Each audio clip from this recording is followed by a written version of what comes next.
Hello, and you're very welcome to another edition of the JMac podcast. I'm Jock Man, and of course, this podcast is brought to you by orgaretro.com and Attack Sports. Use my promo code JMac podcast to get 15% off on orgaretro.com and get the best skills, gloves, and equipment on Atak.ie. Be attack minded, and as you can see, I'm wearing this Kerry jersey. So, if you've any interest, use the promo code to get 15% off. Tonight, I am joined by former Tyrone footballer Conor McAliskey to touch on Tyrone's All Ireland success this year, his career, and everything that went with it. And Conor, it's good to have you tonight. How are you keeping? Yeah, keeping good. Thanks for having me. Always keeping in touch, so it's nice to be on and talk about football. About time. Yeah, yeah. I'll take the blame for that one. Busy time of year up here in Tyrone at the moment, so good to get on. Good to get on, get chatting. 100%, Conor. You're a rich man after the All Ireland final, I believe, as well. No, I definitely wouldn't say that, but Or spent it. Yeah, same for a wedding. I think the missus spent it. She spent it already, but no, a couple of nice wee bets and wee bit of a lift today of the All Ireland to make it that wee bit sweeter. So it was good. Yeah, it's time to start sharing these around. It's like done our talk night up in the May, the week of the All Ireland, and asked my opinion, and I said Joan by 4 or 5, and I said I think Dorn will be the difference. So Joan -4, and Dorn man of the match came up chumps. Jesus, yeah, top class. I'll not get into my bet on that day because I'll probably annoy myself much more. But I'm Curry selected and it just didn't go with it. So next year, Conor, me and you, was that Del Boy said in Only Fools and Horses, we'll be millionaire in a few years' time, Conor. So we'll have to wait and see. But Conor, Tyrone are All Ireland champions for 2021. It was a terrific win, basically nearly touching on to a month ago at this stage, Conor. But a terrific year for the Red Hands, Fergal Logan, Brian Dewar, that came in. They got through everything. That a tricky situation with COVID. They had a serious win against Kerry, a serious win against Mayo. Ulster champions. They bet the mighty Cavan. Not a bad year, Conor. No, a very, very good year. Obviously, Sam's back in Tyrone is doing the rounds at the schools at the moment, so it's great to see. I think maybe when it all got going, the league performances, there's maybe that we sort of a blip sort of hitting the National League, and it's sort of hard to know where it was going to go. And obviously after the Killarney visit, there's a lot of people with the knives out and sort of getting at the team and the management team and how they're moving forward and was there actually any progression. But I suppose with every good thing, it sort of takes time, and I think the players stuck at it, worked very hard, and obviously the management had a plan in place, and the backroom team and everything up at Tyrone. It was great to see the lads push on, and I think watched down at the Ulster final, and very impressive in the first 35 minutes, and maybe Monaghan maybe coming away kicking themselves in the after the second half performance. But I think the real obviously they went through the whole COVID situation, and everybody sort of respects that that's going to be a private situation, but they're obviously badly affected by that. And with the GAA and Kerry, they got that extra couple of weeks, to get prepared for the game. And obviously it had that impact that it sort of maybe unified the group a wee bit more, and obviously dug in deep. And the belief that came out after the Kerry game, he walked away from a Kerry game and I was like, there's no way they'll get beat in the final. And, full confidence. So I think they're very good. Yeah, top class, Conor. Obviously, we can kind of touch on to Tyrone's year. Obviously, and the Ulster Championship, obviously, you better self. We were the reigning champions at the time, and obviously a very stiff test against Monaghan and Donegal and the Ulster Championship, Conor. So that's obviously going to prepare Tyrone for the year that they did have. And I suppose we could touch on Ulster. Obviously, getting through that very tough test against Donegal down in Enniskillen, a serious game of football. Ulster final, Croke Park, Niall Morgan, Rory Beggan were having a bit of crack.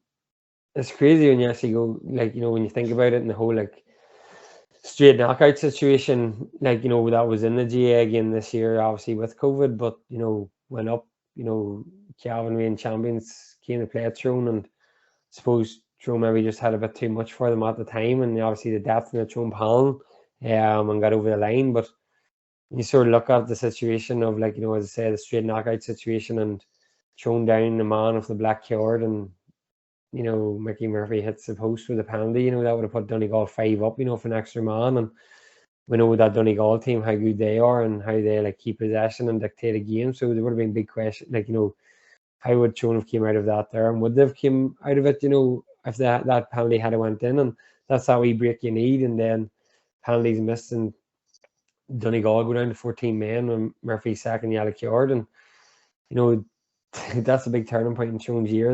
That one moment, and I suppose he went on to Monaghan, and they've had them battles with Monaghan over the years in Ulster. Maybe had Monaghan's number in Croke Park, and full confidence going down there. And I suppose when you look at the Ulster Championship in general, I think Tyrone winning the All Ireland will give a lot of Ulster teams belief that they're not that far away. I think you look at obviously Calvin were reigning champions. You look at Monaghan, you look at Donegal, but I think Derry and Armagh, like Armagh Division 1, and I suppose Derry are coming very strong, and I think probably after the Donegal game, Derry would have been disappointed that they didn't get through in that game. So I think there's a good spread in Ulster, and I think everybody will be thinking, going, we get out of Ulster, we've got a chance, and I suppose that's a credit to the Ulster Championship, because it does prepare teams going forward into the knockout stages, and I suppose that's what everybody's talking about. In hindsight, it's a great thing, but after the Kerry game, everyone said that Tyrone were prepared after the Ulster Championship for that big of a test, and maybe Kerry came through Munster too easily. Definitely, Conor. Obviously, we were alluding to the tough test that Tyrone did have throughout the Ulster Championship ourselves, Donegal, Monaghan. Conor, at the end of the day, and you're obviously involved with Tyrone for a numerous amount of years, but that's obviously going to definitely prepare you for a good All Ireland campaign like Tyrone did have, because very, very stiff test against Donegal, bet Monaghan by 1 point in the Ulster final, Conor. So ideal preparation really when you look to it, because obviously when you compare it, Mayo's preparation, I know the game against Dublin, probably a watershed moment for them, but probably not as tough a preparation like Tyrone did have. So Conor, Tyrone's preparation going into the All-Ireland final was really ideal.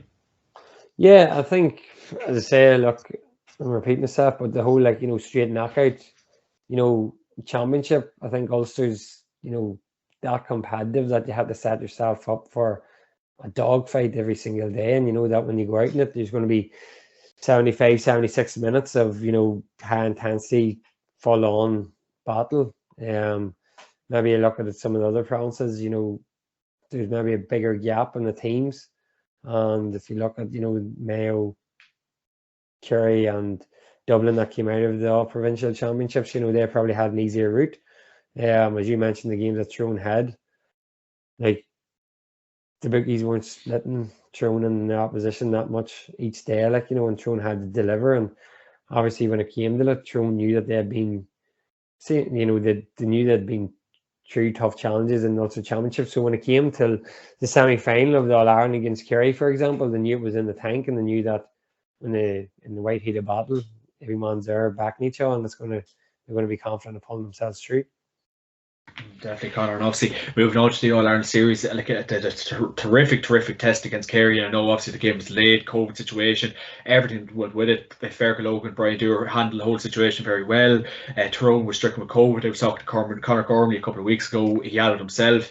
It spread around Tyrone very quickly, very rapidly. It's a nationwide disease to a degree, Conor. So obviously a very tough couple of weeks for Tyrone.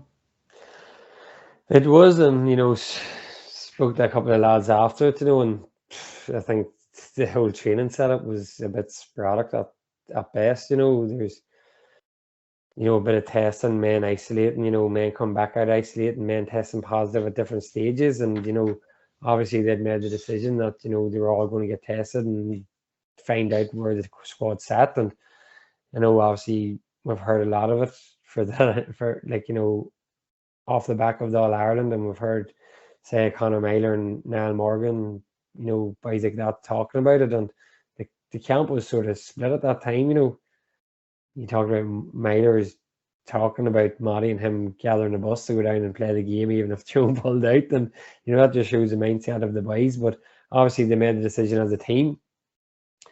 But they obviously knew that if it hadn't been delayed that further week, that they wouldn't have had any chance to play. And I think massive credit to the backroom team and the management and everyone involved, because the day against Kerry, like how they dug it out was unbelievable. And you could see men, and there's Kerry men obviously dropping with cramp as well. Like, but you could see Tyrone men going down left, right, and centre, and there's a couple of big changes that had to happen in the game. But there's definitely a lot of Tyrone boys just left everything they had on the field that day. And suppose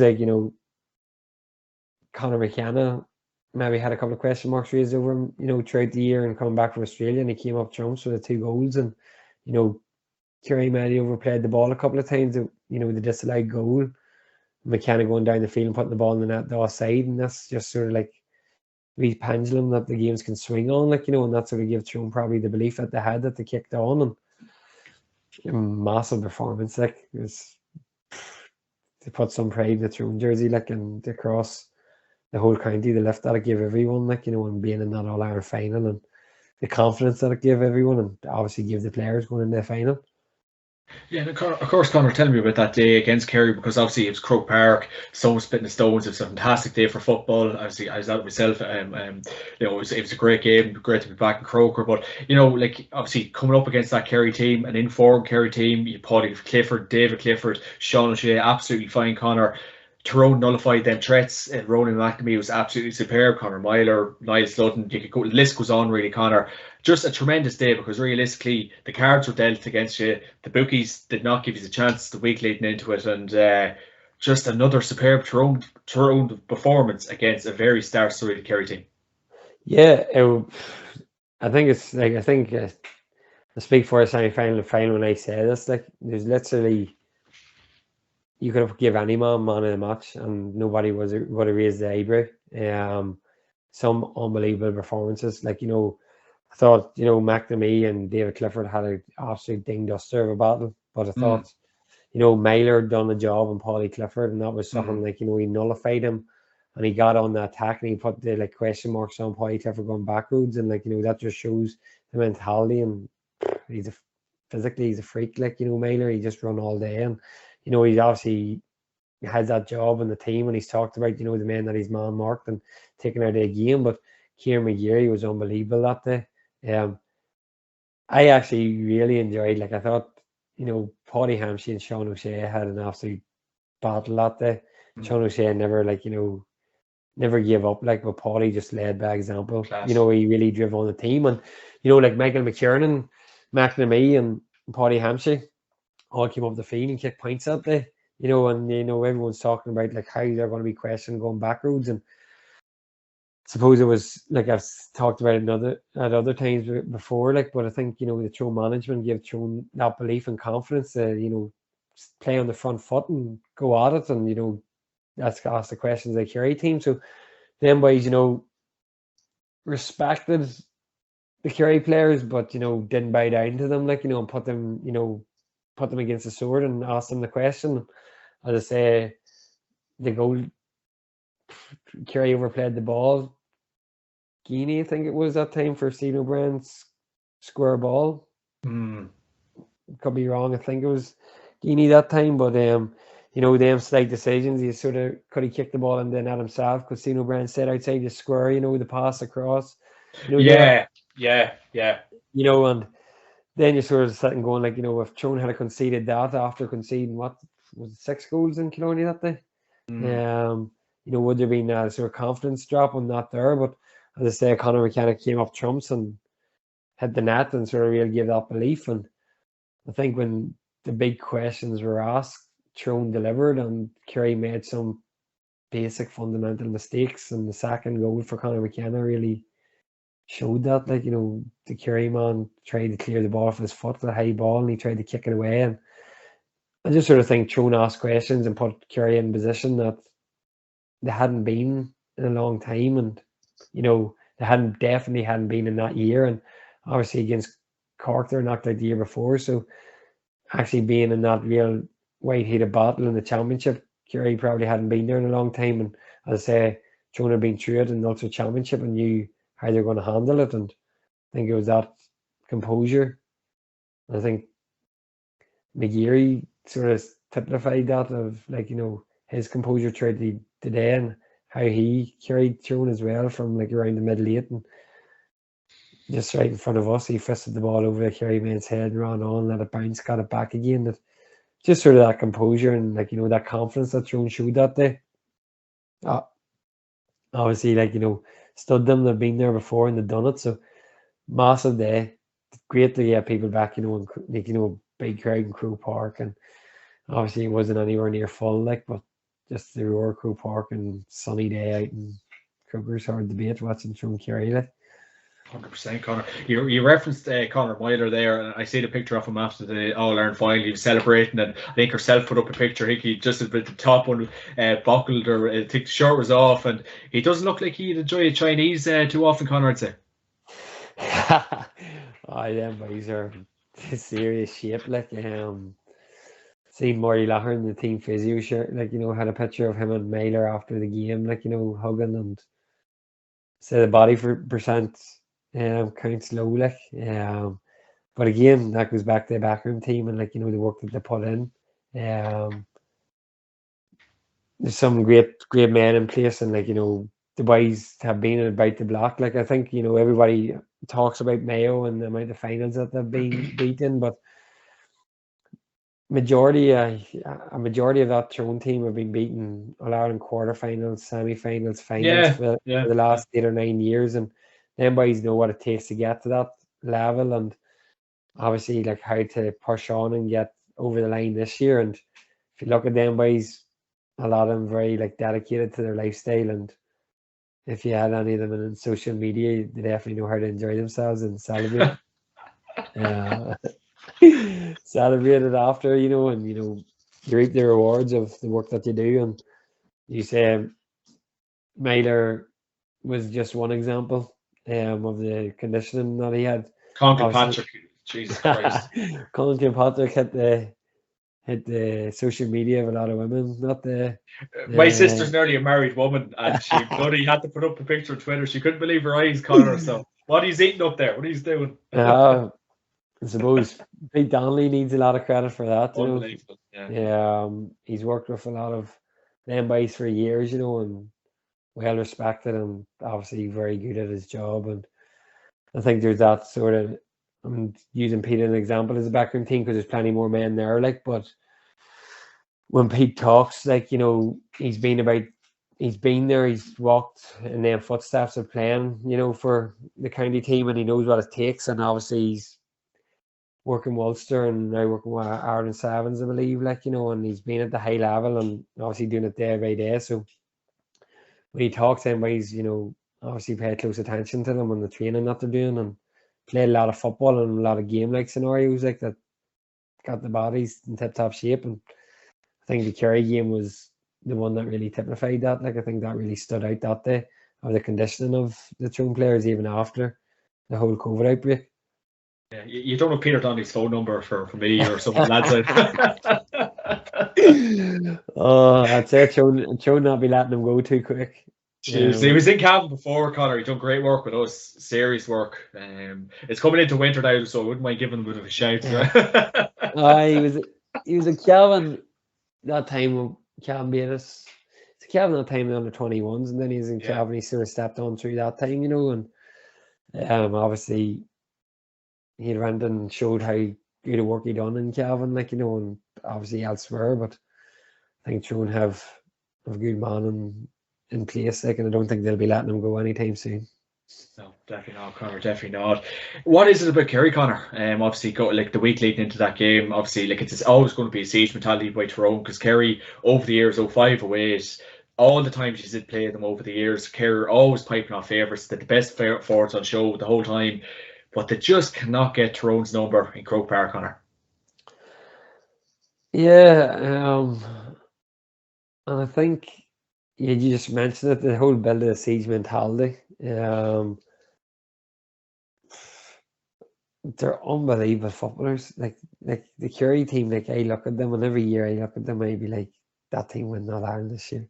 Like, you know, I honestly, like, Sean O'Shea to me is probably, like, if I had to pick one player in Ireland at the minute, like, I pick Sean O'Shea. He could literally play anywhere. He could play 14, he could play 11, he could play midfield, he could put him in the half back line, he'd play there. Like, you know, I just think he's unbelievable. And then, like, you know, obviously Clifford's just, Not bad. He's average, I'd say. But like, just the natural ability of them, and I suppose them two's, the two that always get talked about, and Paulie Clifford obviously get talked about a lot this year, but just the squad and the depth that they have, they're unbelievable. And I think that when they are so good and they're such good footballers, I think the media talk about them a lot. They sort of build them up. And I suppose that doesn't probably do Kerry any favors when all teams probably looking at them as if to say, "You're on the pedestal now. We're just gonna wipe you out." And I'd say probably that whole siege mentality that Tyrone built, and just sort of Tyrone obviously talked about it since but they've built that it's for the team, and they talked about it, and they're real brutally honest with each other of how they improve their game for the benefit of the team. And I suppose Tyrone probably looked at it going, the only way we're going to get out of Croke Park in the semi-final with the win is if we take it as what it is. It's a team game, and we defend as a unit and attack as a unit. And we've talked about the three full backs playing the front foot. Morgan all went and scored, and all of that, the other side of the pitch. And the work that the forward line put in, PD, Hearts, Black. The thing there's so many moments that just shows that the whole team are going to put themselves on the line and make sure it's sort of that unit. I suppose maybe Kerry sort of at that time when Tyrone are together as a team and a unit, sort of coming up with big scores. Kerry are maybe looking till Sean O'Shea and David Clifford maybe to pull them out of a dark place, and it's not that easy when your boys Mona McNamee and Paddy Hampshire living in your pockets. You can't do it every single time. I think David Clifford kicked 9 points that day. Yeah, but McNamee was still good though. Oh yeah, but that's what I mean. You're not going to. That's even how average he is. You're not going to keep David Clifford. You're never going to keep him quiet. Look at how good of a footballer he is. You're not going to get someone that's going to say, "Go out and don't give David Clifford a kick." That's not going to happen. It's impossible. He's going to kick 4 or 5 points every day because he's so his shooting ability, his range of shooting, his left foot, his right foot. You could go out and be man of the match, and David Clifford could kick 7 or 8 points off you. That's going to happen because he's such a good footballer. But I think maybe there is times that, as I say, you could have mentioned any of the Tyrone players that day, and they were man of the match. And I think it's sort of them big moments.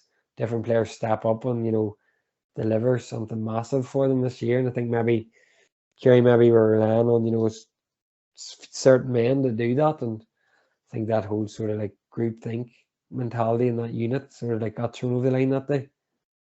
Peter Hart's block or Conor Gormley's block?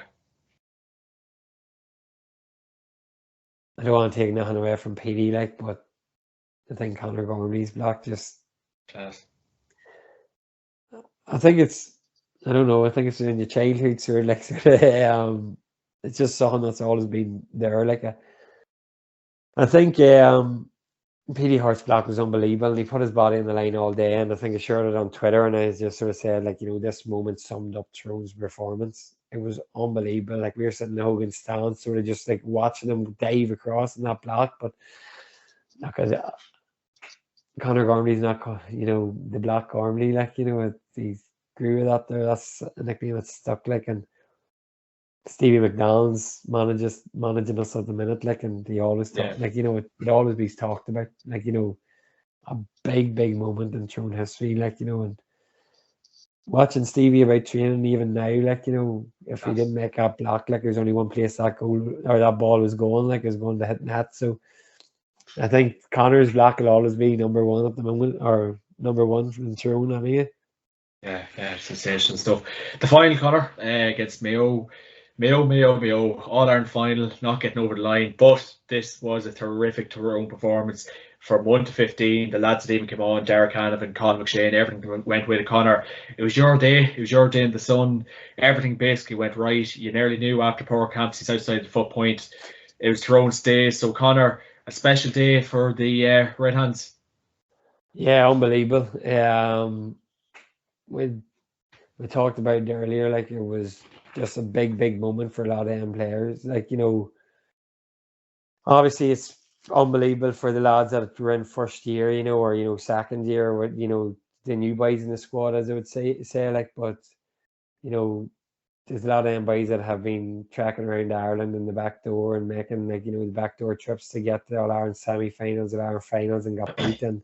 To see them boys that you played with get over the line, and special moments like. But for the whole squad, like, I just sort of like being involved and knowing what them boys put in, you know, buzzing for them to get over the line, like it was unbelievable. And as I say, went to Cool Island off the day after for the like sort of homecoming. And like I know that some of the boys have talked about it, like, and how big of a moment that was for them. But the that was in our local area, like, and the crowd that turned up, like, and like the I suppose it's simply as the happiness that it brought to a lot of like so many Tyrone people, and maybe like to how difficult it has been over the last 18 months to 2 years. Yeah. How it came through, and like the difference that it made, and like that moment that it had for everybody, and just sort of brought everything through. Like, but I think when you talk about it, I think everybody went down. I think everybody from Tyrone went down with that confidence. I think everybody believed that this is Tyrone's day, and was it a case of like Mayo had beat Dublin, and there's people talking about beating Dublin and basically saying that this was Mayo's year. And after they beat Dublin, I still said a few ones like, whoever wins, like, I always thought Tyrone had a fighting chance against Kerry, but I wasn't rushing the bookies to put any money on them. I thought it was going to be a real close game, and the uncertainty of like who was available, who wasn't available, and stuff. I was like, if Tyrone's fully out here, it's going to be a cracking game, like, and it's going to be a toss of a coin between it. But going down to the final, I was like, whoever comes out of that Kerry and Tyrone game, as confident would win the All Ireland. And I think that day, Tyrone always looked comfortable. Yeah. Obviously it's easier saying that when you're watching the game, and like obviously playing in the game, then boys would have said different, like, and how big moments changed the game. But the penalty miss was obviously massive. But if you ask me if the penalty had went in, I still think Tyrone would have won the game. Yeah, it had that feel about it, Conor, didn't it? Yeah. It just sort of had that feeling about the whole match that Tyrone always looked in control of the game. They looked confident. They looked like if it had hit the net, if the penalty had hit the net, I always think Tyrone could have maybe like found another gear to really like push on. And as you mentioned, Cahill and Dore coming on, and the bench that Tyrone like had, they were like, to take Manny Danley off after what was it, like 40, 45 minutes, it just shows its strength and depth that Tyrone had, and to throw Cahill in the edge of square and to hit the net so early, like, and I just sort of thought, Tyrone were comfortable, and I was confident that they're going to win it. But what a day, like, just as in the Cusack stand actually, and just basically like everyone had the phones out and started the video, they're like waiting on the referee to blow the whistle. My sister and my girlfriend were, let's say, a couple of sections over from me. I sprinted out into their section, come on, straight down the steps, round the Hogan stand, like, over to the Hogan stand for the presentation. No, unbelievable scenes, like, and like dreams for them boys, like. You did do a John Terry on it. Yeah, just stripped off the strip and jumped on and started jumping around with the boys, like, No, look, I've seen a few of them after the game, like, and it was great to see them. And had to take McCurry out for dinner because he got man in the match. Like, yeah, a couple of weeks ago, went to Dermot Candy in Belfast, like, and Nice. went out for a meal, the women, and a couple of us went for food and stuff like that there. So treat them to dinner for getting man in the match. Like, so it was good, great experience, And hey, they're still buzzing. Everybody's still buzzing, 100%, like, and like, going to club championships started there, and you go to games like and the buzz around it and everyone talking about it and Great, yeah. seeing some of the boys and everyone talking to the lads, it's class to see. Yeah. A rumor had it you wrote under your throat jersey All Ireland final to get on the pitch. The 2018 jersey on, scribbled out 18 or 2021 and just jumped the boards over the staff and away I went.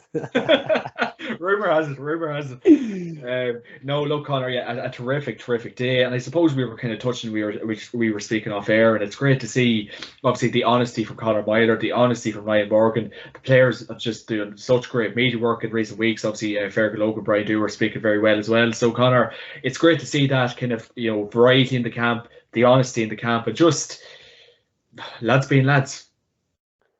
Yeah, I think. Yeah, as I spoke off air, I think it's sort of been a more like open approach to it all.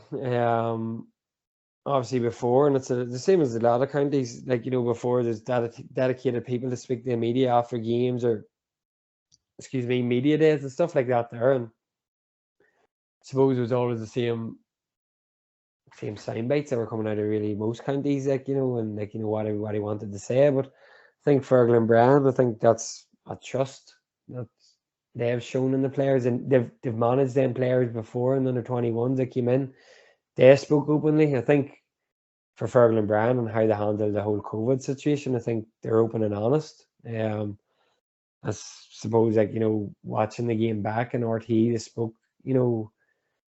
Pat had questioned that Tyrone didn't give enough information, but I think RTE said that Fergal and Brand were always there for interviews, for discussions about it, and when they asked about it, and I suppose there's that touchy subject that is people's medical records that you can't just go showing them about the whole of Ireland and giving them everyone to view. But I thought the way Fergal and Brand carried themselves from the start of the year really, and how openly they spoke about the whole situation. Brand didn't pull no punches after the Killarney game and said that there's a lot of work to do, and the boys had a lot of self-reflection and as a team and individuals, and I think that's just sort of floated through all the players. I think the media days that they've done, there's a wide variety of players that will make themselves available to do it. And then as you say, after All Ireland, you've obviously seen them in a lot of podcast situations or doing a lot of interviews, and the boys just straight up I think that's one thing that you've seen from Niall. He'll tell you what he thinks, and if people don't agree with it, that's the way it is. And you're not going to please everyone, but I think the one thing is that openness has shown is giving more insight to the players as people, their own personalities. I think everybody's very quick to brand everybody just as a county footballer or this or that, or he plays for Tyrone, this is this is what he's like, or this is what he's like, or same in every county, but I think the whole approach Tyrone's taken has really opened that up and give people a wee bit of an insight to, for example, Niall's day-to-day life, or what type of person he actually is off the pitch. And I think that's a great thing. I think that really it really has promoted the game as well, outside of just Tyrone. But I think that sort of freedom of having their opinions and talking openly about it all, it's good. And it definitely brings out their sort of approach back to people opening up, and maybe a few neutrals maybe start supporting Tyrone going forward. 100%, Conor. 100%. This is the time to jump on the bandwagon. They're young, so I think they'll carry on. So jump on the bandwagon there. So we're going to have a couple of Tyrone jerseys right there somewhere. Get them on you. But Conor, it's great. I know we were speaking off air, but isn't it great to see that kind of honesty from players? Because now, I spoke at this podcast a couple of weeks ago saying, we hear the jibber jabber. Oh, sure, look, it was a great game. We got over the line, and on to the next, and just nonsense, Conor. As I referenced a couple of weeks ago, it's great to see Conor Myler, Niall Morgan, Kieran McGeary, Conor McKenna, all these lads just being honest and just being frank about the situation. Yeah, I don't know how many times you would hear a county player come out and say, yeah, we had a fight at training. We fall out every night at training. You Yeah. know, like when Morgan talking about him and McShane, and that that happened so many times. It's true. Like, you know, literally, like boys fell out and near came the blows. Like, you know, boys had different opinions, and I Yeah. suppose that was always going to be the case when you've got so many highly motivated players Yeah. in looking to achieve the same thing. But if their thoughts were different, if they had an opinion, and I think, you know, that's what Morgan spoke about. You know, the boys obviously took that approach that if someone says something, it's to learn from. It's not to basically like shut your mouth and, you know, take it on board and move on. Don't listen up and don't speak back. You know, seemed to be the approach that they took. And at the end of the night, the same boys that near backs on the pitch were laughing and joking, probably, like, you know, going off the field or kicking the ball back and forward each other, working on skills at the end of the night. And I think to be so successful, you had to have an environment like that, and they talked about it. I think, you know, Conor McKenna's brought through from his Australian days, like, you know, that open and honest approach to interviews. You watch his interviews from Australia, like he's always give his honest opinion on, like, you know, that he always wanted to come home, or like, you know, what the situation was like. And I think that sort of came back, and that sort of like relaxed mentality of someone that play a professional sport come back and speaking so openly, probably, well, I think it had like an impact on the players and sort of loosened a few players up to like speak their mind. And I suppose that's probably something that you get caught up in a bubble, like, because I know I've done interviews and stuff like that after games, and it's been the same sound bites all the time, and That's you it. may Yeah. you may be walking away going, "Fuck was I Nonsense. talking about?" Yeah. Yeah. Yeah. Yeah. You know, you're going away the same sound bites, and you're going, "That's not actually what I probably would have said if I was talking to my dad on the kitchen table about the match after." You know, so you're thinking, going, "Why cover it all up?" But I say, I think it's good exposure for a Throne. I think it's good exposure for a GAA. And I think it's refreshing. I suppose would be the word that I'd use. Like, Will it open up a can of worms? no, I think boys are smart enough. Um, you say enough, but you don't say everything. Sort of, you know, that sort of way. Like, you know, the things that the boys talk about, they're talking about a lot of, like, you know, personal situations and, like, you know, their personal experience like that there at the moment. You can't give away all the secrets. Um, and I'd say, like, that's what I sort of said at the start. I think Fergal and Brand and all have a trust on the players that they've managed them before. They've worked so closely with them, you know, recently, you know, that they can say, go ahead and chat to the media, like, you know, and know that their team for the All-Ireland final wasn't going to be given to the Irish News the week of the game, you know, and that sort of, you know, their tactics weren't going to be floating about, because at the end of the game, like, at the end of the day, like, Mayo had watched Throne maybe 100 times going into the All-Ireland final. The only thing that you really had to hide was who was playing and who was playing where and what way you're going to, like, you know, go on kickouts and stuff like that there. So I'm not opening a can of worms, because, you know, that changes game by game, and just teams need your squad will know that's the stuff that you can't talk about. Talk about everything you want, but except for these small list of things that can't be released. Like, so I think there's that trust that, you know, gives the players a bit of exposure too. As Ronan Keaton once sang, and I think managers must say this to players, you say it best when you say nothing at all, Conor. I think it seems to ring through here, Conor. Because it's funny you reference all this. I was watching Niall Scully, the Dublin footballer, done an interview, I think, with Shane Stapleton from our game there a couple of months ago, and it was just, I think it should be like a complete example of just, you know, why interviews are just so bland and boring, because like what we've seen in recent weeks have been absolutely refreshing from the lads we have mentioned. And I know obviously Dublin have media training, this, that, and the other, but Niall Scully, surely he's coming away from the interview saying, right, what was he, as you said, what was he even talking about there to a degree? Yeah, and then there's probably that part of him who probably went to West and going, what did I say there? And did I say something that I shouldn't have said? You know, and like that's probably just being so caught up on, like, you know, trying to say nothing.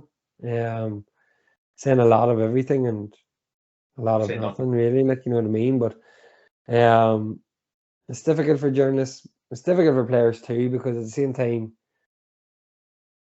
there's obviously going to be a case of, like, management don't want too much said, and the dictated people sent was basically sound bites to the media, and obviously journalists are trying to, like, twist. Some journalists maybe twist words that you say, and then I suppose then players will find journalists that they trust, that you can have an open and honest conversation with them. And the stuff that you say, that the way you said it, the context that you said it, it'll appear in that newspaper article or whatever it is in that context. Been in a position a couple of times where you've said something and then next thing it's sort of like strung together and like different. Yeah, they're the words they said, but not in that order. Not Like, they got there. So look, I think it's difficult for players because obviously the management are keeping a close eye on it. But I think after the pandemic, not to go over the load, like, but I think it's sort of like, refreshed everyone a wee bit, and it's the enjoyment of getting back out to actually play football. And I think it's maybe what a real, like, reminder on why you play it. And I think, that's an approach that Tyrone had. You're here to play football and enjoy it. Like, Yeah. something that's very good at the Tyrone setup being involved is, like, if you're in the gym, like it was, and say, like, do all these weight exercises, or like in between there, go get a ball, go get a rugby ball, go get a tennis ball, like, hand-eye coordination, working left foot, right foot off the wall, fist pass, stuff like that there. Just going back going, this is what I'm doing. I'm not here to lift weights or do chin-ups all day. I'm here to play football and practice the skills. Like, and I think, that lockdown has sort of give that everyone that sort of freshness and looking to get back and enjoy it more than actually just getting bogged down in it. And I think Conor Mailer spoke about that there. Like, he maybe put his like, brain into overdrive trying to mentally prepare himself for it, where this time he sort of like let the shackles off, and as I say, what a year he's had, like, and he like went on the front foot and went and expressed himself that bit more. Yeah. Bang on, Conor. Bang on. You're 100% correct on that. I suppose, obviously, I'd normally at the start, I normally get into a player's career, but Tyrone had a great season. But we could definitely touch on to your career as well, of course, Conor. And obviously, you did represent Tyrone from 2013 to 2021. You've won 2 Ulster titles and a National League, so very good innings for yourself, Conor, of course. And 2013, obviously, a good year to break on. A very, very strong Tyrone team, of course, and getting obviously to Ulster, winning the Ulster. Or no, you didn't win Ulster in 2013, did you? No, beat by Donegal that year. Beat by Donegal, and then obviously getting to the All-Ireland semi-final against Mayo, but still not a bad year for yourself. You had a great year for your club that year. You won the county championship. So 2013, you got the ball rolling, Conor. Yeah, so starting 2013 with Tyrone, so I'd been playing under 21s the year before. In 2012, Calvin beat us in Bethany Park, but sort of had that sort of, maybe that experience of playing with Tyrone. That was the first time I'd ever, like, played with Tyrone. Last year under 21, so maybe sort of filled out a wee bit and sort of got myself in a bit of physical shape, to play at that level. And came back to the club in 2012 and had a very good year in the club in the league, and we won the Division 1 league with Clonot that year, and sort of brought that forward in the next year, and playing the Mechanic Cup, started the National League games, and then there's that time the Railway Cup was playing, the break in the National League, and Joe Kiernan called him up the Ulster team after he played 5 or 6 games with Tyrone, which was a big achievement. And as I say, went on ahead and played in the All-Ireland semi-final against Mayo that year, and say came off the back of that there and won the county championship in Tyrone, which is not easily done, and it was great to get over the line there. So 2013 is a big year to get everything up and running, and one that I'll remember for a long, long time. And as I say, hopefully, repeat that county championship winning feeling again, and we're back out this Sunday, so hopefully you can kickstart that with a big game at the weekend. Definitely, Conor. And of course, obviously breaking onto that Tyrone team in 2013, you still had the likes of, I think Stephen O'Neill was coming towards the end of his career. Probably one of the best forwards to ever played a game, Conor. Sean Kavanagh, just list goes on. Conor Gormley, Mr. Coney was thereabouts, and Matty Donnelly, Peter Hart, little talent, Conor, breaking on 2013. So not bad lads to share dressing room with.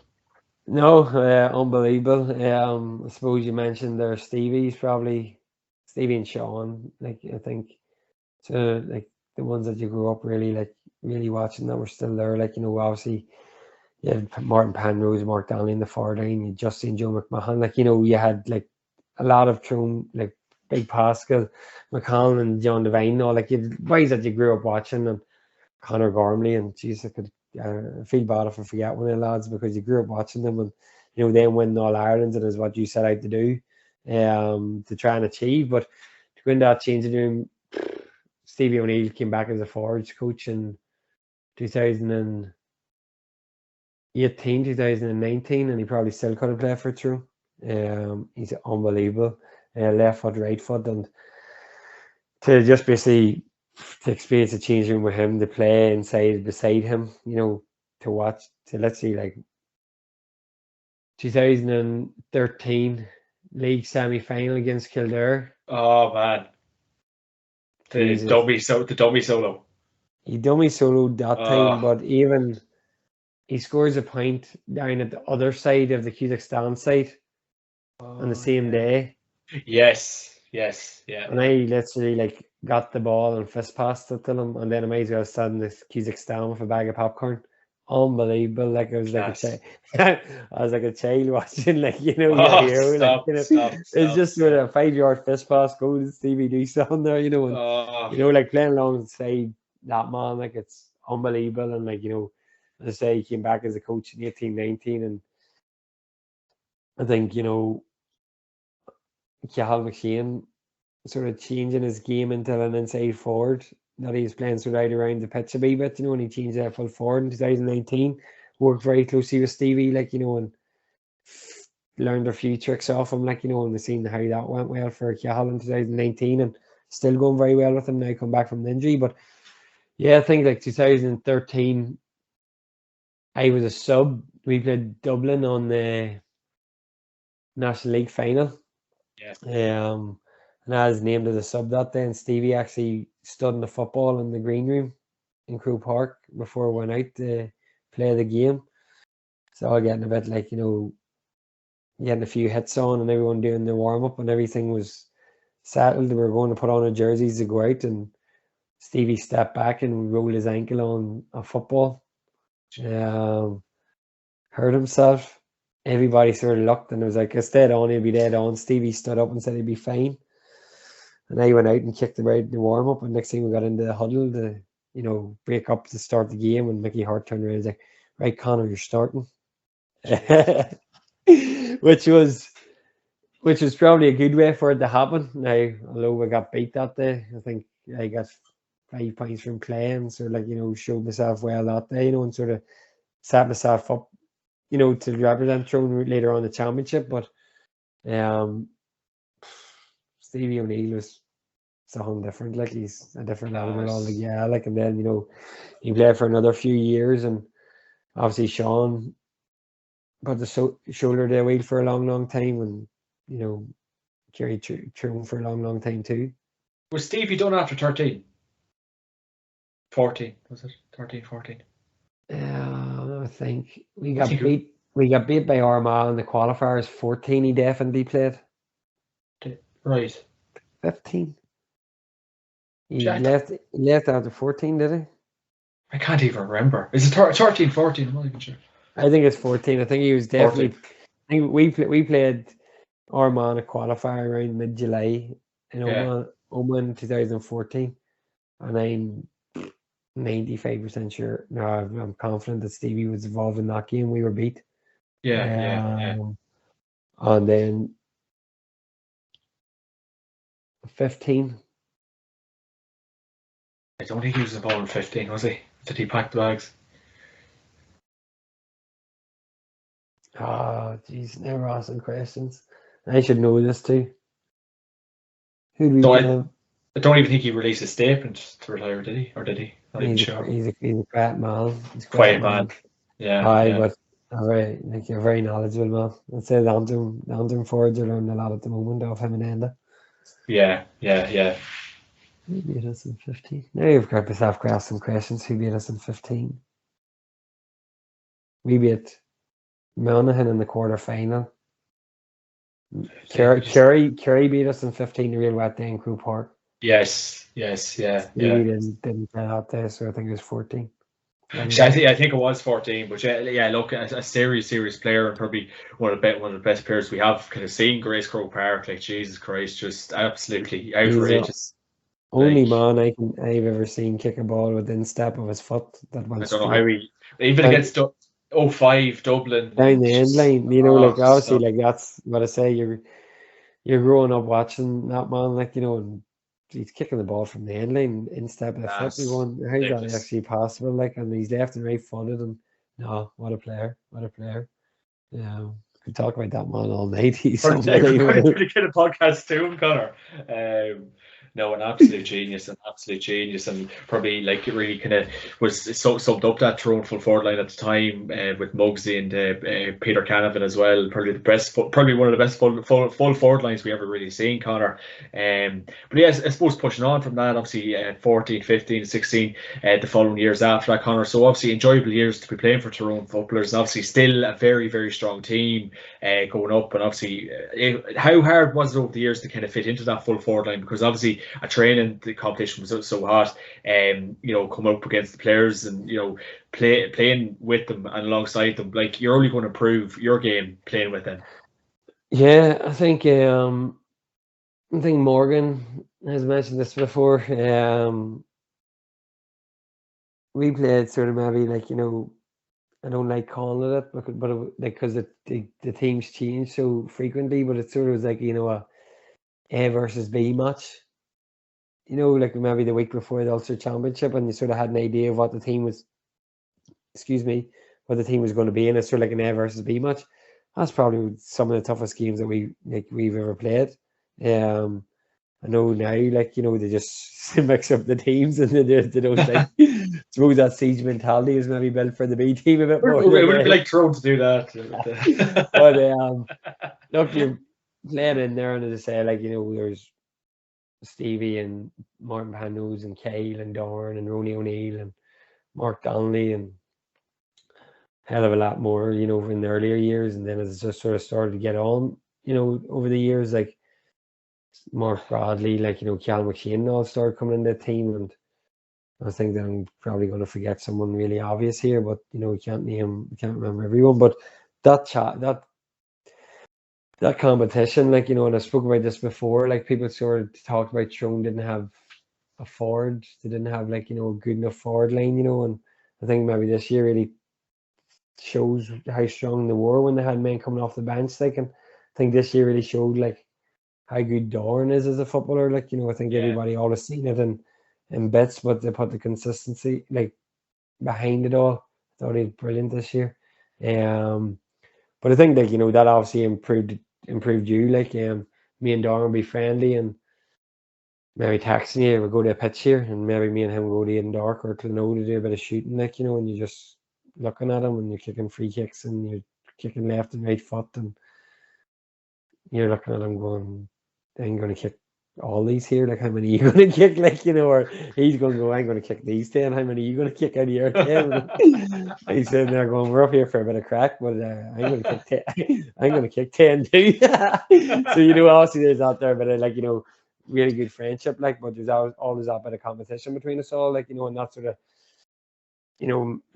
made each other better, and obviously like went through them years, and I mentioned before, like it was quarterfinal, semi-final, final of All Irelands that that we were getting till, and we won Ulster Championships, and like maybe beat by Donegal in 15 again, and having to go like around Ireland and going down to Tipperary and places like that, and coming away for a win, and the bus trip up the road, like it was good crack, like but like the competition was massive in there, and even this year, like went back at the start of the year, and I mentioned the offer, like I put myself in a real good position, like physically, and put my hand up for an opportunity to play again this year, and like the competition was that strong that I never like this year was the first year that I was fit that I didn't make a 26 for a league game, didn't make the National League 26, so,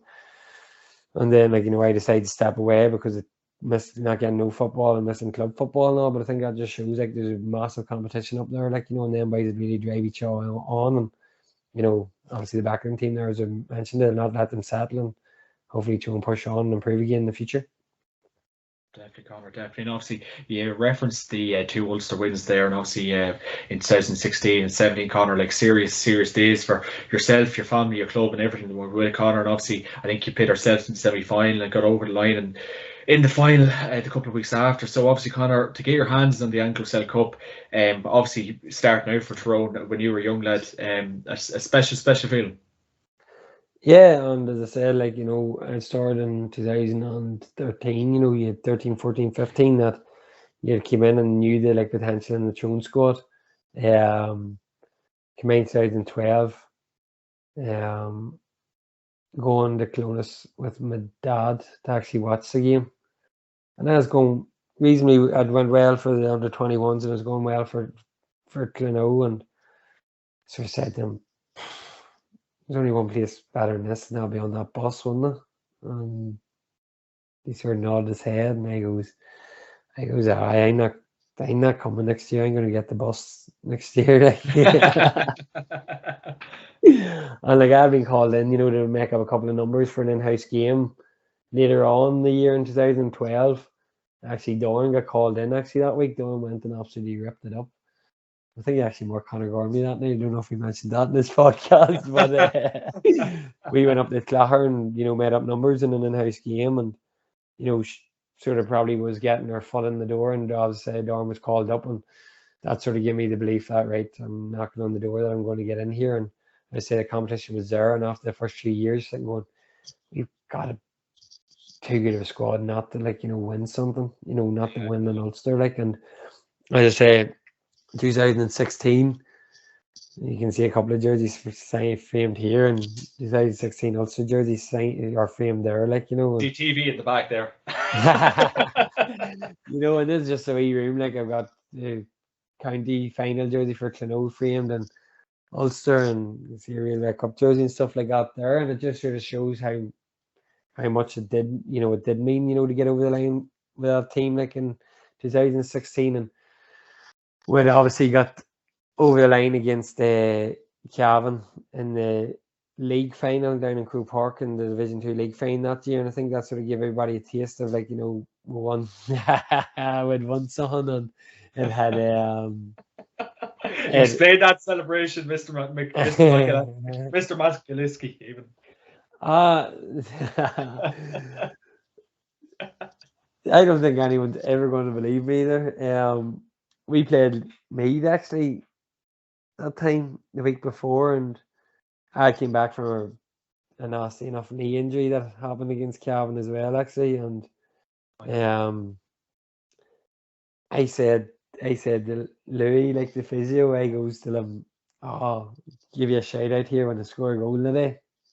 We played Meath down in Meath, and it's just that conversation I was having.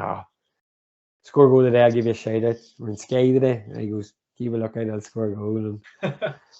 And just a bit of crack with Louis, and then next thing I scored the goal against Meath, and got a text message from Louis after the game. Well done, good game, great to get over the line. Didn't see a shout out. But I had sort of one like this. Yeah, I went sort of like this down lower. Yeah. And I turned around to him and I was up at training, and we're go back and forth, and I goes, you know what, I'll just slap the L on my forehead here, you'll not miss that one. Yeah. I scored the goal, and I dropped the L on the forehead. Probably in hindsight was the best idea.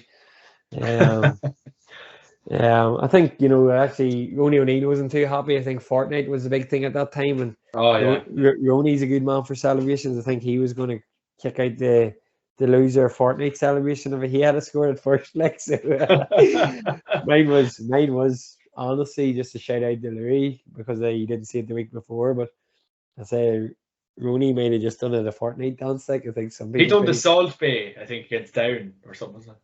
He chipped Down in the 2016. 17 final. 17. He chipped Down in 17 final and the Salt. Give it a wee bit of salt, but you done the dab in 2016.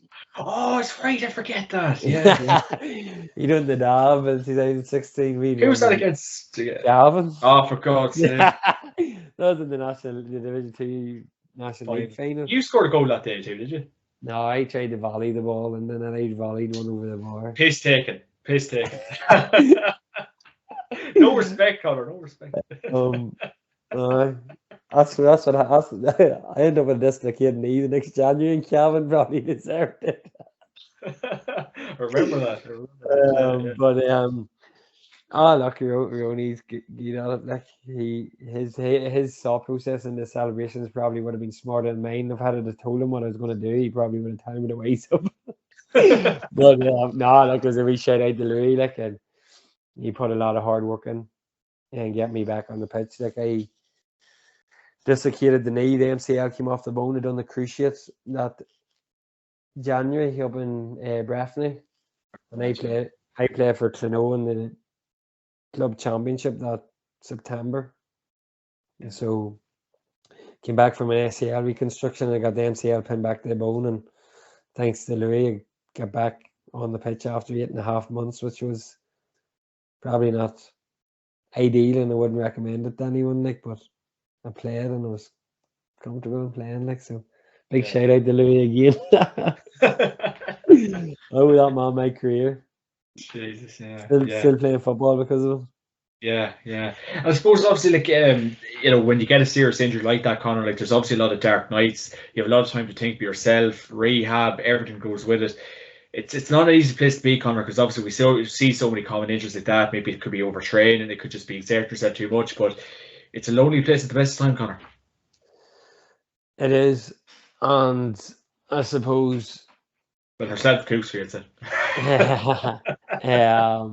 I suppose to just sort of repeat that, like, the only way you're going to get through it is if you're going to have the right people helping you. Louis was, a main driver for me in it. Obviously, friends and family, like, when I couldn't play football and it's such a big lifestyle change, they sort of like pick you up on the tough times, but something that sort of really, really helped me, and it was such a simple phone call. It happened, and I ended up in Calvin Hospital, and I thought I was going home. I thought, I'm not too bad here, I'll go home, and they're going to send me to Drogheda, I think. It was Drogheda or Drogheda, I think, or somewhere like that, and they basically said, we don't know what to do with your leg. And I said, looking at it, I was like, what's wrong? And they're like, it's just unstable, it's just loose. So the MCL came off, so my whole leg, it sort of like was just sort of swinging in the wind. As Chris Conley liked to put it, I could swing that open like a barn door. Was I think that's a scientific terminology for it. But it was difficult. Like, I was sitting there thinking, right, I'll go home here, and then next thing I'm landing in Calvin Hospital in a full leg cast, and I'm going for MRI scans and operation booked in within a week, and stuff like that. That usually doesn't happen, but got down to the house and I was going to see Chris Conley with Louis the next day, and I got a phone call from Mickey, and Mickey actually said, look, big, because that actually was going right. Like, got myself in decent shape. 17, that started the year well, and maybe even kicked like 5 or 6 points that day, up to like the time it got hurt. And Mickey sort of going, you obviously had worked very hard to get yourself ready to give this year a big chance. And he's like, don't go missing. Like, he's like, be at training as much as you can. He's like, there's physios here all the time. Yeah. So like, not that I took time off work, I wasn't able to go to work. Like, I was just in a full leg cast, because the MCL had to settle, and then, I was changing job in the job that I'm in now, and I was off January to March, off work. And I, let's say, just rehabbed every day. Like, there's days I was getting up in the morning, going to the gym and doing upper body to keep, like, in a wee bit of, like, did you ever do an arm bike? That's when. Which? An arm bike. Like, doing stuff like that there just to try and burn a few calories, keep yourself in shape. Yeah. And then, like, I was going up to training and getting in amongst the boys and having the crack, and such an impact. Like, it's not a small thing, but, just keeping yourself in that loop, like, and keeping yourself in that group. then like, you know, the masseurs were there and maybe getting massage because they'd worked so hard, or the physio was there and doing a bit more work and stuff, and actually staying involved in it really give you that sort of drive and seeing like what them boys were doing. And Tyrone actually, like, you know, went to semi-final Dublin. I'd beat them handy that year, but I was actually sitting there going, I went to like Ulster games, like, and I was actually doing the warm up and all. I was actually in my head, I thought, she's saying not that deadly far away, probably a million mile off it. But by the time it came to All Ireland quarter final, semi final stage, like, I was in full training with Tyrone. Like, I was like, if we get an Ireland final here, like, I could put my name in the hat here to get in the 26. And mental as it sounds, that's the way I was thinking, you know. And my thought process of it was, if I can get myself in the thinking for that, surely I have to be fit to play for Clonau, you know. And that's the sort of drive it. But it's a real, like, it is a mental battle, but, you know, it's tough, but it's sort of like asked a lot of questions. And I had done that in 17 and then came back and played in the All-Ireland final in 18, and then had an open dislocation of my ankle in September 2018, like, which is like, it was a kick in the teeth, like, to be fair. Like, it was I've done so much to get back to the level that I was playing at, to like basically throw me back down like snakes and ladders, had a snake down back to the start. Like, but you know, I suppose that sort of like comes around, and it's the thing of like, you know, what can you do if you're not playing football? And I suppose that's what I was sort of like getting at earlier on. Like, you know, everyone's judged because they play county football. I think, you know, everybody sort of like tags everyone or brands everyone, but I got myself involved in a bit of coaching, and you know, like, we think they got there, sort of like stay involved, that you can't play, you do a bit of coaching with the youth teams and just trying other sports, like, you know, doing a bit of PT and a bit of boxing, something I'd never done before. Like, you know, can go learn how to basically punch a pad that doesn't move. A lot easier than someone swinging back at you, like, to be fair. Like, but, you know, like, you go and like, you know, do something like that and just sure challenge yourself. And like, I'm not gonna lie, it's a mental battle, but who do you put around you, and the people that you have around you is gonna make it that bit easier. Like, but I suppose mine was done in a contact and a collision, so it's sort of like confidence wise of getting back and actually like doing it was different for me. Like, I didn't sort of have, like, you know, that sort of mechanical breakdown of the body that I done my cruciate while I was twisting or turning or running. I just got a bang, like, so I suppose that helped me, like, to just push the boundaries of, like, I don't think my whole body's going to break down on me here, as long as some man doesn't fall on my leg again, I'll be dead on. 100%, Conor. I can remember Matty Donnelly got sent off that day as well, but I think that was a dubious decision, if you can remember.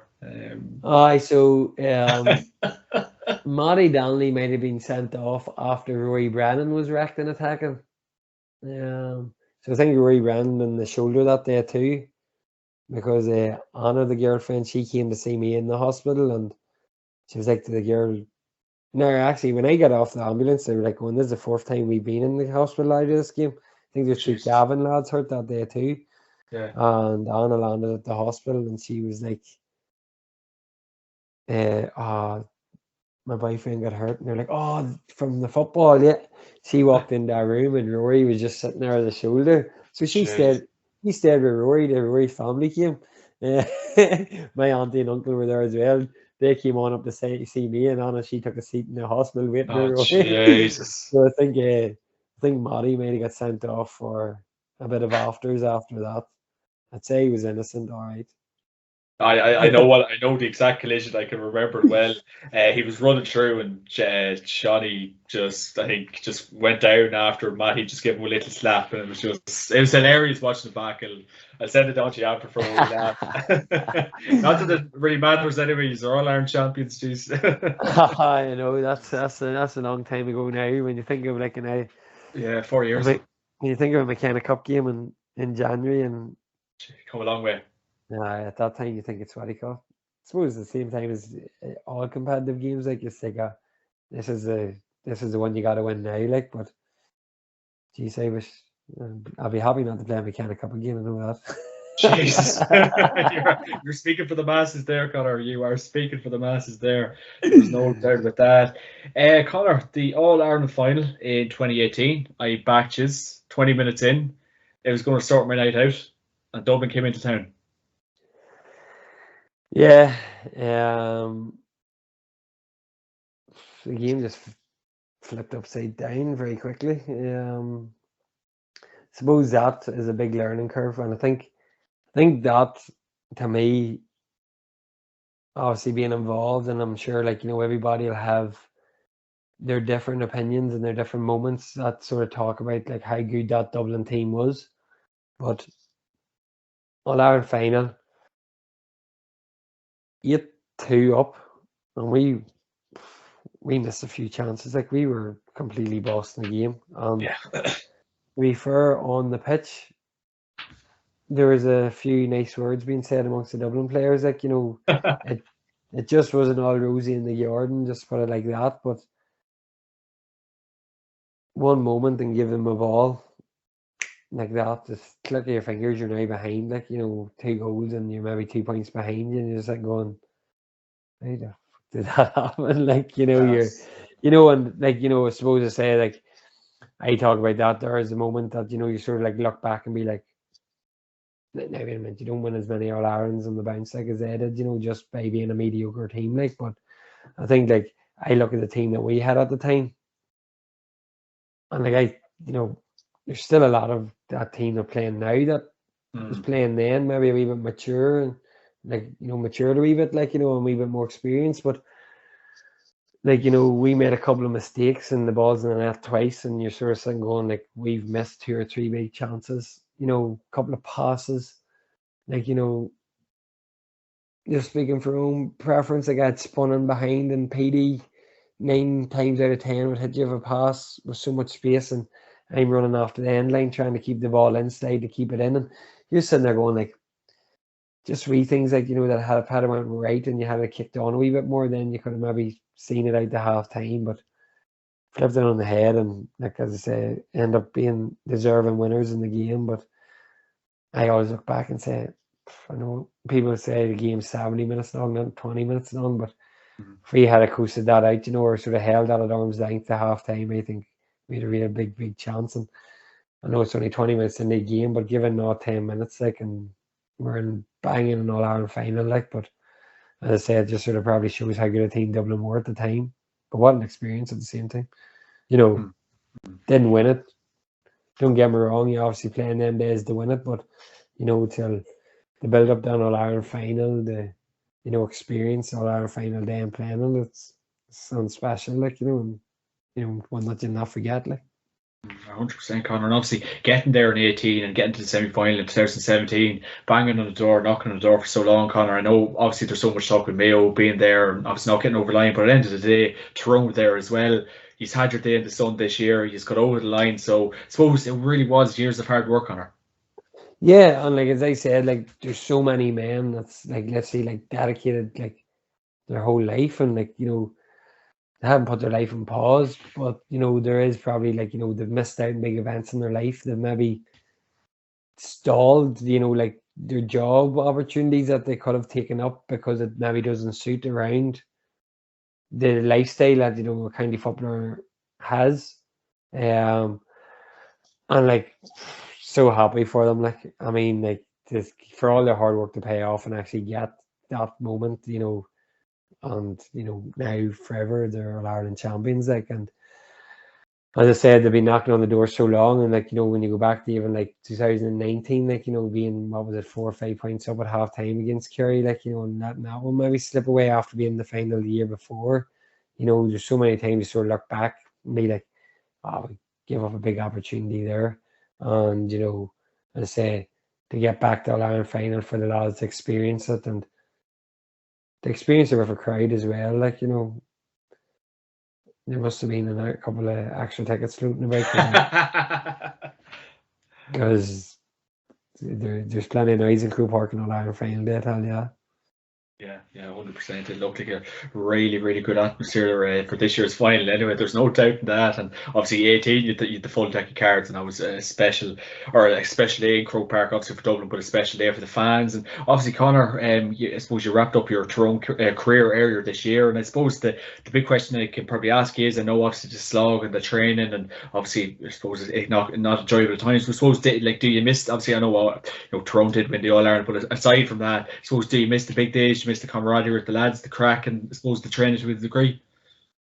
Yeah, I think it's always going to be a case of like, you've done it for so long. You've done it for so long because you enjoyed it. Like the one thing is, I'd say is like said to someone before, like it's the best place to be when you're really like enjoying it. But when you're not enjoying it, it's very, very difficult because of how much Effort. effort it is. I think like, you're always going to miss it, and that competitive edge see is always going to want to like compete at the top level, and like, obviously played with them boys for so long, and like, got so many great friendships from it, and that there. But I think, when I made that decision to step away, I made that decision on the fact of like, what do I want for myself at the moment.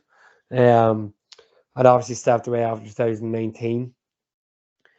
That was more like, as I mentioned, just them injuries and stuff. Like I think it was sort of like a mental and physical sort of like break. And I'd mentioned that at the time. I think, I was really struggling through to really enjoy it in 2019, like, and I was like, as I say, it's like a difficult place to be when you're not enjoying it. I know Dorn stepped away, in 2018. He talked about that as well. Like, and I stepped away at that time, and Fergal and Brian came back and they made a phone call and asked me to go back. And, I said, yeah, I'll go up and see what it's like. I want to say I go up and see what it's like. I goes fully dedicate myself to it and commit myself to like, put myself on the shop window, and eventually offline, like, I put myself in that position. I'd done like, 1K time trial, like, and I was doing it as quick as I've ever, like, quicker than I've ever done it.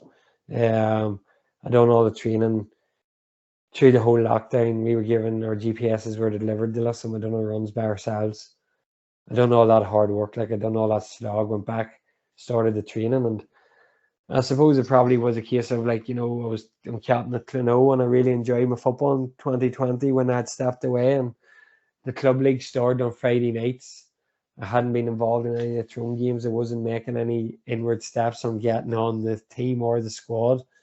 And then, as I say, I probably wasn't enjoying it as much as I wanted to, and how much of like, for the commitment levels that it was. Then added in by the fact of that I was standing watching Cluno play on a Friday night.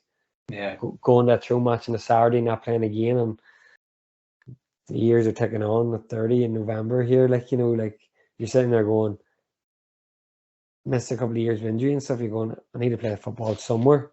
Yeah. So then back to Cluno. So look, I think there's always that case of like you will miss it on, the big days and the big crowds. But look, I jumped on the other side of it. I jumped in the car and a couple of beers on the way down the road and in the crew park to support the lads, and support them like all year. Like obviously he's involved in the league, but support them in all the championship games. Went and watched them, and now I'm going to be a Tyrone supporter, like that sort of way, and I'm going to enjoy the club football. And I think that's me now. Like I'm happy with the decision that I made, that I go back to the club, like and really fully commit to the club and put everything into it. And as I say, it's been great crack with the Cluno boys, and championship kicks off this weekend, so hopefully we can keep that going for another few weeks now. Definitely, Conor. Definitely. Obviously, Conor, you reference you're referencing your club, Cluno. They're a great club up in Tyrone. Obviously, you did get your hands on that Lucif Championship medal in 2013. And what does the club mean to you, Conor? Obviously, it's where it starts and it's where it finishes as well.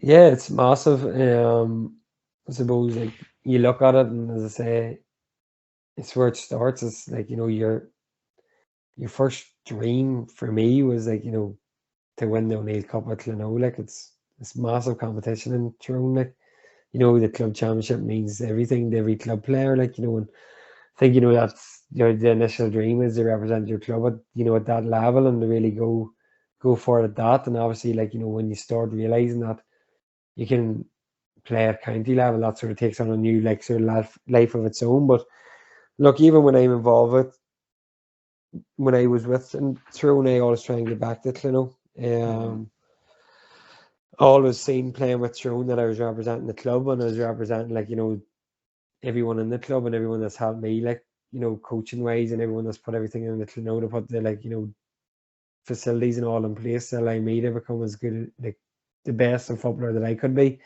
When I was with Tyrone, and I getting back into helping doing a bit of coaching and getting a bit of management at the under 17s, under 19s this year, like, so always want to be about the club, always, willing to help out, always trying to put the shoulder to the wheel. And if some of the young lads listen to any advice that I can give them from what I've learned from, good men over the years, like, involved in the under 17 team that won the league this year, which was a real good buzz, actually,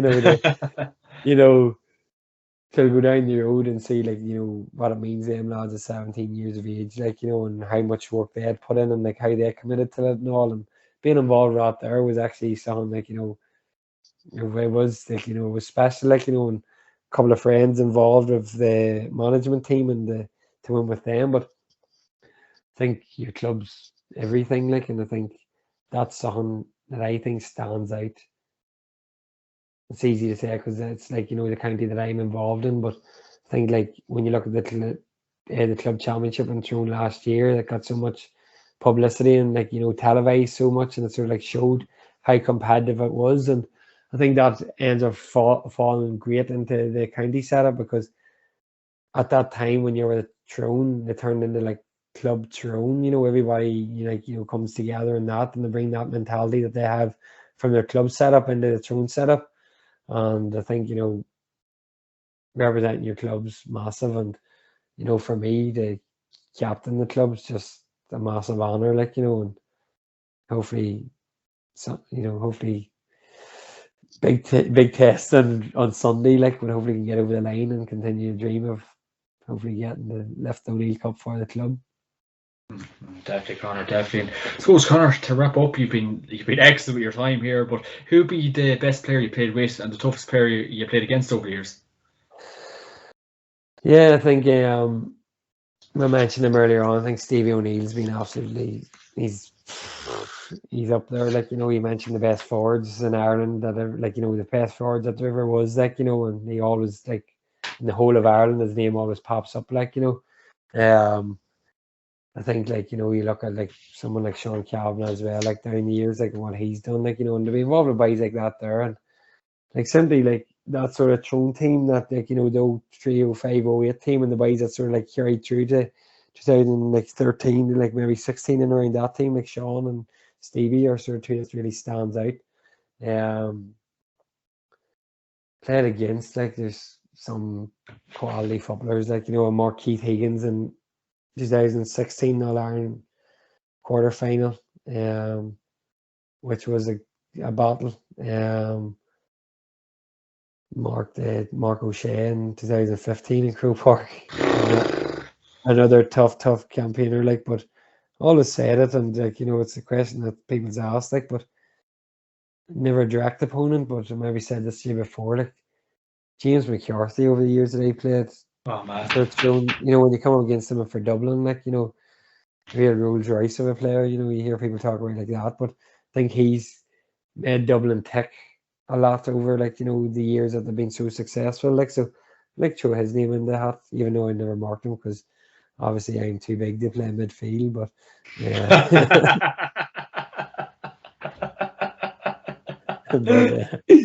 but like, just he put a very good presence on the field for his team. Like, so I think Keith Higgins and O'Shea are two boys that really made a hard day's work at the office. Like. Yeah, definitely, Conor. I suppose to wrap it up, Conor, what advice would you give a young Conor McAliskey around the country trying to make the breakthrough? Because obviously you've been there, done that with Tyrone, and you stepped away. You've had your adversity, you've had your you've come back, you've had setbacks. Everything went with it, Conor. So I suppose what kind of advice would you give a young Conor McAliskey around the country? I think my advice to anyone playing football now, and I suppose it's what I say to the under-17 team, like, you know, two things that you can control, like, your attitude sort of floats into your work rate. Like, you know, it's only on you that decides, you know, what work you do, and on the game day, like, do you empty the tank, like, you know, and if you hit that, you know, on each day, like, then that comes through the quality. And what I'm trying to put through to our under-17s is basic skills, like, you know, really work on the basic skills, and it makes it so simple. And being able to master your basic skills under fatigue or under pressure, you know, is going to really set you apart. And one thing that I probably would have liked, probably didn't pay as much attention till when I was younger, and now I'm trying to play catch up at nearly age of 30, like, but I was down at the pitch actually before we came on the day, and it was kick with your left foot, kick with your right foot, you know, fist pass with your left and right foot, really get two-sided, because I think the skill level of the game today is just increasing each time, and being able to go off both sides is going to be massive for an inside forward going forward. Like, so really relax, enjoy the game, and work on your basic skills. And if you want to be a county footballer, you're going to have to put in the hard yards, like, and only you can decide if that's what you actually want to do. So make that decision and enjoy it, and enjoy the ride. Conor McAliskey, that was an absolute privilege. Great chat. Thanks a million for joining me this week. And of course, this podcast is brought to you by NorgaRetro.com and Attack Sports. Use the promo code JMac podcast to get 15% off NorgaRetro.com and get the best skins, gloves, and equipment on Atak.ie. Be attack minded. And if you like this beautiful Kerry jersey, use my discount code to get 15% off. Conor, that was a privilege. Thanks a million. Around to you, John. Cheers, Conor.